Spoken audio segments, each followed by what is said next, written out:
আসসালামু আলাইকুম। ডেইলি প্রবাসী নিউজে আপনাকে স্বাগতম। সুপ্রিয় দর্শক, দেশ এবং প্রবাস যেখান থেকে যুক্ত হয়েছেন, আপনাদের সবাইকে জানাচ্ছি আন্তরিক শুভেচ্ছা।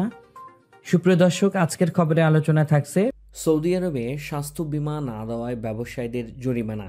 জানিয়ে দেব এই খবরটি সম্পর্কে বিস্তারিত সংবাদ। পুরো ভিডিওটি দেখে বিস্তারিত জেনে নেবার অনুরোধ থাকলো।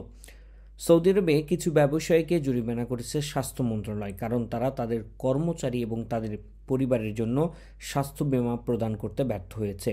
এইসব ব্যবসা প্রতিষ্ঠান পূর্ববর্তী সতর্কবার্তা উপেক্ষা করে এবং সৌদির স্বাস্থ্য বীমা ব্যবস্থার নিয়ম লঙ্ঘন করেছে। সৌদি আরবের কর্মচারী ও তাদের পরিবারের জন্য স্বাস্থ্য বীমা বাধ্যতামূলক।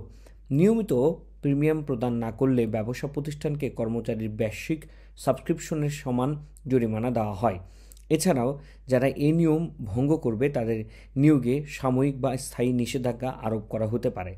স্বাস্থ্য কাউন্সিলরের মুখপাত্র ইমান আল তারিকি বলেছেন, স্বাস্থ্য বীমা গ্রাহকদের অধিকার সুরক্ষিত রাখতে এবং সেরা সেবা নিশ্চিত করতে আমরা এইসব ব্যবসায়ীকে জরিমানা করছি। তিনি আরও বলেন, স্বাস্থ্যকর এবং টেকসই কর্মস্থল গড়ে তুলতে নিয়ম মেনে চলা গুরুত্বপূর্ণ, যা কর্মচারীদের অধিকার রক্ষায় সহায়ক হবে। এতক্ষণ আমাদের সঙ্গে থাকার জন্য অসংখ্য ধন্যবাদ। পরবর্তী সংবাদ দেখার আমন্ত্রণ জানিয়ে শেষ করছি এখনকার সংবাদ। প্রতিদিন সৌদি আরবের গুরুত্বপূর্ণ খবর জানতে ডেইলি প্রবাসী নিউজ ইউটিউব চ্যানেলটিকে সাবস্ক্রাইব করে পাশে থাকা বেল বাটনটি প্রেস করে দিন, যাতে করে সৌদির পরবর্তী কোনো খবর মিস না করেন।